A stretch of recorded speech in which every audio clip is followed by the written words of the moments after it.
Today, we are going to create the ultimate home theater setup. Look, why do people still go to theaters in 2024? It's because they've got giant screens and ridiculously good speaker systems. One of my favorite things about going to the theater is their positional audio systems, where you hear different sounds move around you in 3D space. This is really hard to accomplish at home because not only do you need speakers the whole way around you, but you also need them above you too.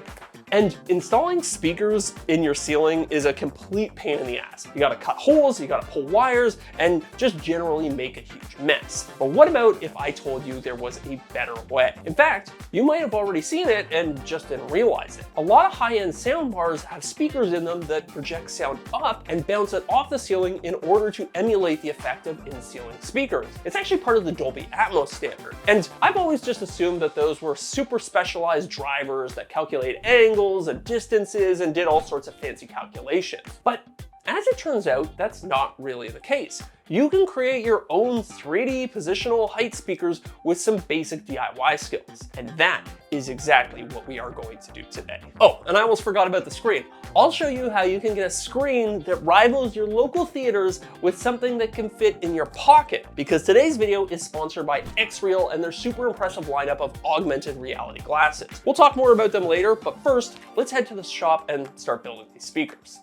So the very first thing that I want to do on this project is build the speaker cabinets, and while we do that, I want to do one of my favorite things, violating the principles of good speaker design.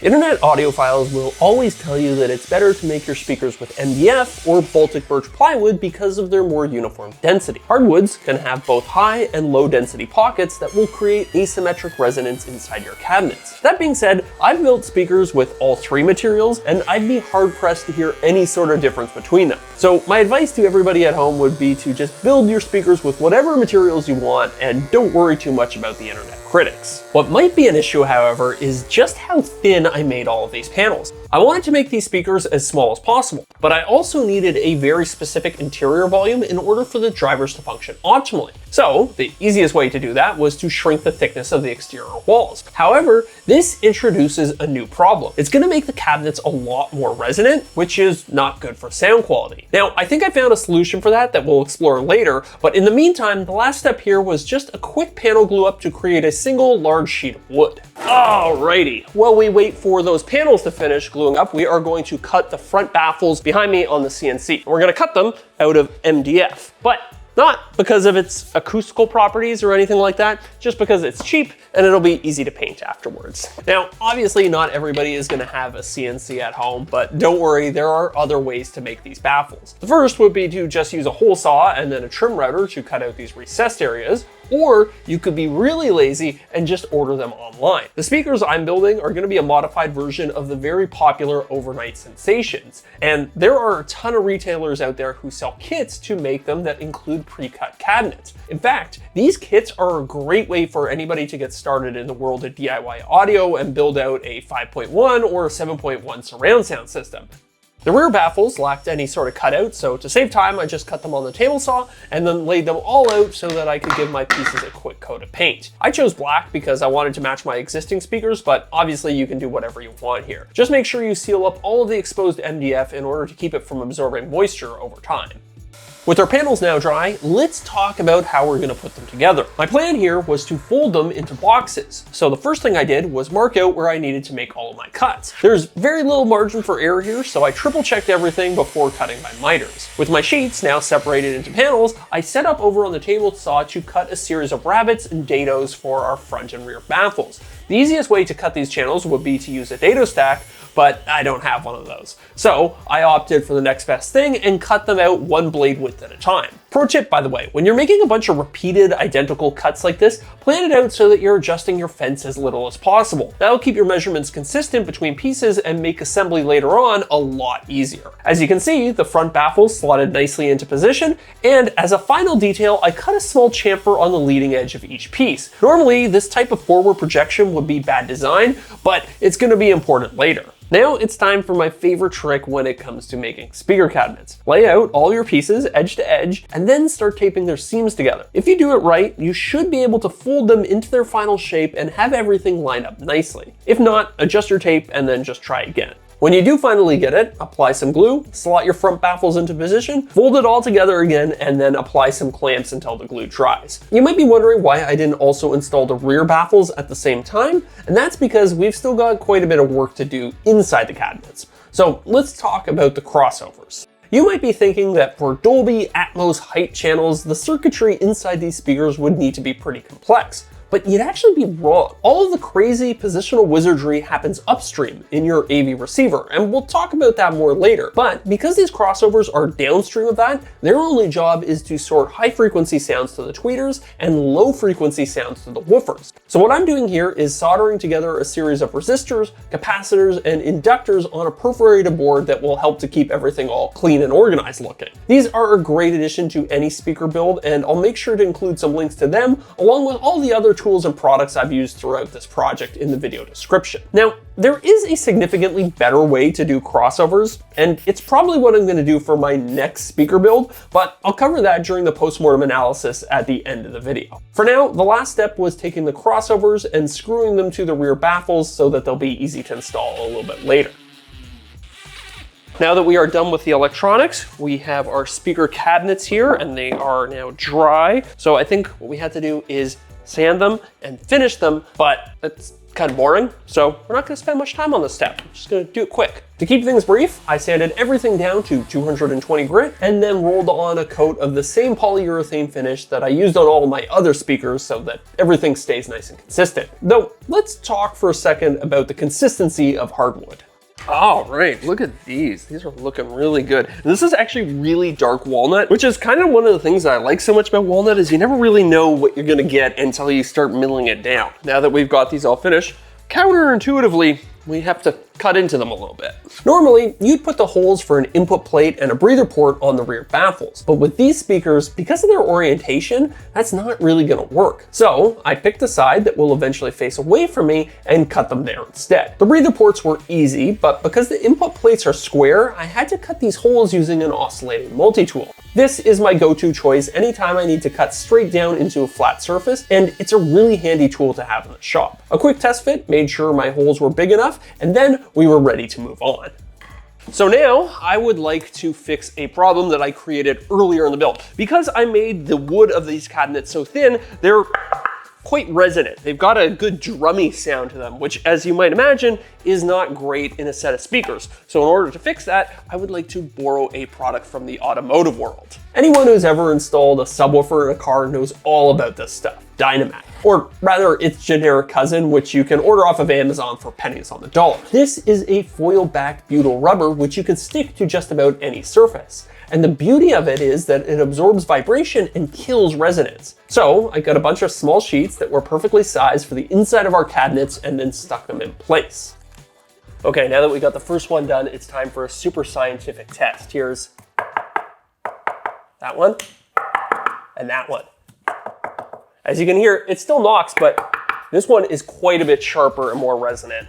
So yeah, I think that actually worked quite well. Oh, and as an added bonus, it makes the inside of the speaker look really cool, which is obviously the most important thing when you're building speakers. So, as you can see, these sheets drastically reduce the resonance of our cabinet, which should more than compensate for our thin hardwood shells and should make for much cleaner and crisper positional audio. Alrighty, now we get to do my favorite part of any speaker build. We get to put all the components together inside the cabinet. But first, let me tell you about the sponsor of today's video, XREAL and their freshly announced Air 2 Ultra augmented reality glasses. These are the world's most advanced, lightweight spatial computing glasses. Their dual 3D environment sensors allow for instant real-world mapping, precise image and hand tracking, and 6 degrees of spatial recognition. Inside their lightweight titanium frames is a pair of ultra-sharp Sony micro OLED screens. Each one is 1080p and can refresh up to 120 times per second for an ultra smooth experience. And because those micro OLED screens are so close, you get a 52-degree field of view, which is pretty crazy. Each pair is uniquely calibrated for super accurate colors, and thanks to their titanium frames, they weigh in at only 80 grams, making them very comfortable to wear for extended sessions. And XREAL has got some really exciting partnerships coming in the near future. At CES this year, they announced they're working with industry heavyweights like Qualcomm to explore the future of mobile computing and AR technology. They're also partnering with BMW and NIO in the automotive world to explore how AR glasses can not only entertain passengers in vehicles, but also deliver real-time information to assist drivers and help them get to their destinations. It's all very exciting. Now, unfortunately, the Air 2 Ultras haven't been released just yet, but XREAL did send over a pair of their Air 2 Pros that I will be integrating into my ultimate home theater setup. So we're gonna have some fun testing these out later, but first, we gotta finish these speakers. Step number 1 was creating what looks like a repairability nightmare. I installed the rear baffle using a flexible adhesive that will create a permanent airtight seal so that air can only go in and out through the breather port. This isn't an issue though, because a principle of good speaker design is to size all of your components so that they can fit through the largest driver hole. So if I ever need to get in there to do anything, I can always do it through the woofer cutout. Next, I soldered 2 leads coming off the crossover back to the input plate. Some people will use crimped on friction fittings for this, but I much prefer to use solder as it offers a more permanent and secure connection. And similarly, I did the same thing for the woofers, which are Hi-Fi B4Ns, and the tweeters, which are from Dayton Audio. I've got a lot of experience with these drivers as I've used them in many of my other speaker projects. Not only do they sound great, but they also look great with their metallic cones. The only downside to them is that most people just assume they're Klipsch drivers when they see them in person. Before we install these last 2 panels here, I want to take a second and stuff these speakers. This is polyfill, and it's essentially the same stuff you'd find in a cheap pillow or a stuffed animal. This stuff's going to go inside the speaker, and it's going to help to cut down on resonance and make the speaker sound a little bit better. Smells like nothing. If you're doing this at home, you might be tempted to pack as much polyfill as you can into a set of speakers, but there is a balance to be struck here. I'd suggest putting in just enough to loosely fill the cabinet. Err on the side of underfilling rather than overfilling. So let's talk about the projection at the front of these speakers, because conventionally speaking, this is bad speaker design. As the sound waves come off your front driver, they're going to reflect off of these edges, and you're going to end up with a very muddy sound signature, which is not what you want. But these are not conventional speakers. The goal of these speakers is going to be to shoot sound waves up to the ceiling and then bounce them down. So in order to help direct those sound waves, we are actually going to line these front projection with some acoustic panels. These will absorb the sound waves and help to, you know what, why don't I just explain this during the voiceover? These will absorb sound waves coming off the drivers at oblique angles, which should, in theory anyways, focus our sound waves into more directional beams. That way, you're only hearing them as they're reflected off the ceiling. Now, thankfully for me, these panels were really easy to cut, so I was able to chop them up into smaller pieces and then just glue them in place. Ooh, would you look at that? Our speakers are now done. So I think the next thing that we have to do is take them home, hook them up to my AV receiver, and see if they actually work as height speakers. Oh, and as I'm tilting the speaker like this right now, I'm just realizing we still have to make a custom mounting solution that will hold the speakers like this, because I can't just, kind of like balance them like that. That's not gonna work. Unfortunately, anybody who saw my last video knows that this next step is going to be a big pain in the ass. My AV receiver, which is going to be the brains of this operation, is hidden in a compartment below my coffee table. This magical black box is responsible for figuring out what speakers need to play which sounds in order to create the 3D positional effect. So, in order to install these new speakers, I had to run 2 lines from it, under my carpet, and then up the backside of my original tower speakers. It did take a while to set this all up, but it was well worth it to keep everything looking nice and clean. All right. There we go. Like I said before, we have a very obvious problem. Our speakers are pointed directly up at the ceiling, and given that our seating area is over there, it's probably not going to sound the best. So what I want to do is come up with a solution to get these speakers to sit a little bit more like that.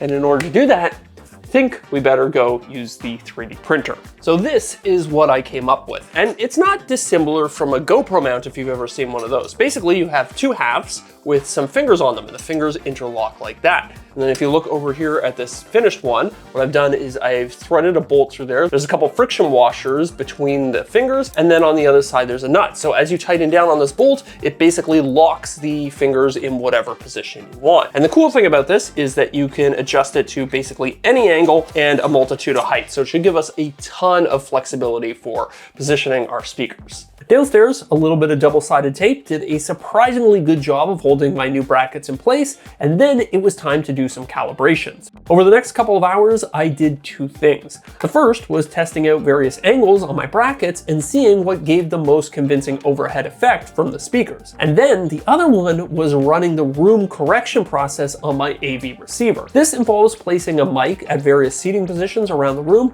and playing a test sound out of each speaker individually. The receiver then takes that data and uses it to work some EQ magic to compensate for any asymmetries in the room and any suboptimal placements of your speakers. All right, so I guess the thing that we have to do now is test to see if they work. And it was actually surprisingly hard to find content that I knew had Dolby Atmos and height channels in it as well, but I hear Dune on Netflix does it pretty well. So I'm gonna watch this for a minute and then give you guys my impressions.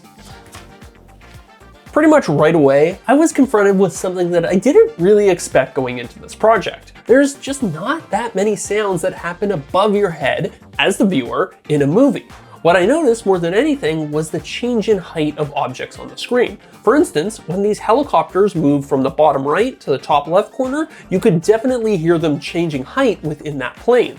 But they never really sounded like they were right above my head, which makes sense given the context of that scene. Overall, despite my initial misunderstanding, I was still really impressed with this technology. But that was only the start of my testing. The PlayStation 5 just got a software update, and now the PlayStation 5 supports Dolby Atmos. So let's give that a shot and see if that's any different. You know what? What I found here was equally surprising. At first, I thought that Dolby Atmos would only be supported by the latest games because it's such new technology on the PS5. But what I found is that it actually works flawlessly even on older titles. I guess somehow they found a way to port the old 3D positional audio over into Atmos. Okay. That might just be a game changer, especially in an older title like this. This is like a tech demo from the launch of the PS5. I didn't actually think it was working at first, but then as soon as I went into an area where there was stuff happening above my head, you can immediately sense that the sounds are coming from a higher plane. Again, it's like the movie. It doesn't sound like it's happening directly above your head, but you do really get the sense that the sound is coming from a higher point in 3D space. Bottom line, I think this is really impressive, and it's going to add a whole new dimension to my catalog of games. But what about the screen? Because as nice as my 75-inch TV is, it still pales in comparison to the big screen you get in most movie theaters. Well, that's where XREAL comes back into the picture. Like I said before, they sent over a pair of their Air 2 Pro glasses, and I think they're going to make this TV and most theater screens look like a joke in comparison. By utilizing a pair of micro OLED screens, they're able to create a viewing experience that's equivalent to watching a 320-inch screen from 10 meters away. So let's get them hooked up and see what they can do. This is what XREAL calls the X-Beam, and it's a small device that adds a lot of functionality to the Air 2 Pros. You plug the glasses into this USB-C port here, and now you can use the X-Beam as a media streaming device to play back Netflix, Amazon Prime Video, and it can also act as a Chromecast destination. But this second USB-C port right here is where things start to get really interesting. Here we can connect just about any device. So if I connect it to my AV receiver, I can now use the Air 2 glasses in place of my TV, all while still maintaining that full surround sound experience. Oh man, this is crazy. It feels like the screen I'm seeing in front of my face is at least twice as big as my TV, and even brighter too. The screens in here are rated at 500 nits, which is technically less than my TV. However, since the Air 2 Pros have these electrochromatic lenses, they block out a ton of incoming light, and as a result, they feel even brighter than those numbers might suggest. Wow, this is such an immersive experience. No matter where I turn my head, the screen just perfectly follows. I don't know if I'll ever set foot in a movie theater again. When you combine these glasses with a Dolby Atmos sound system, it's like having your own personal movie theater. But let's be real, part of the fun of these glasses is that you don't need to be tethered in place on your couch. By connecting them to a handheld game console like a Nintendo Switch or my ROG Ally, I can enjoy that virtual 320-inch screen wherever I want. And they even have built-in internal speakers for when you're using them on the go. So if you want more information about the XREAL Air 2 Pros or the upcoming Ultras, check out the links down in the video description. So that is how you build your own DIY Dolby Atmos height speakers. And while they don't work exactly the way that I initially thought they would, they do work surprisingly well, maybe even better than store-bought ones. But that doesn't mean that they can't be improved. So let's talk about how I could have made these even better, because I've definitely got some thoughts. Obvious cosmetic flaw here, the grain direction is going in opposite directions. That's gonna bug me. Similarly, this gap here isn't ideal. And really, that brings me to the biggest thing that I think I could have done better on this project. I think I could have created a much cleaner package if I had incorporated the front height speakers into the front tower speakers. Now, obviously, this would necessitate building entirely new front towers, but I think it would look so much better. The only downside to doing it that way would be that the whole system just becomes less modular. Like, I could take these speakers and wall mount them if I want to, or depending on where we move next, I want to put these somewhere off to the side. And then finally, to rewind the clock a little bit, the crossovers. I could have made those using a custom printed PCB, and it would have made the whole thing a lot easier. It sounds crazy, I know, but I actually recently learned that you can have these made for as little as a couple of bucks each. That's it for me, and I will see you guys in the next one. Peace.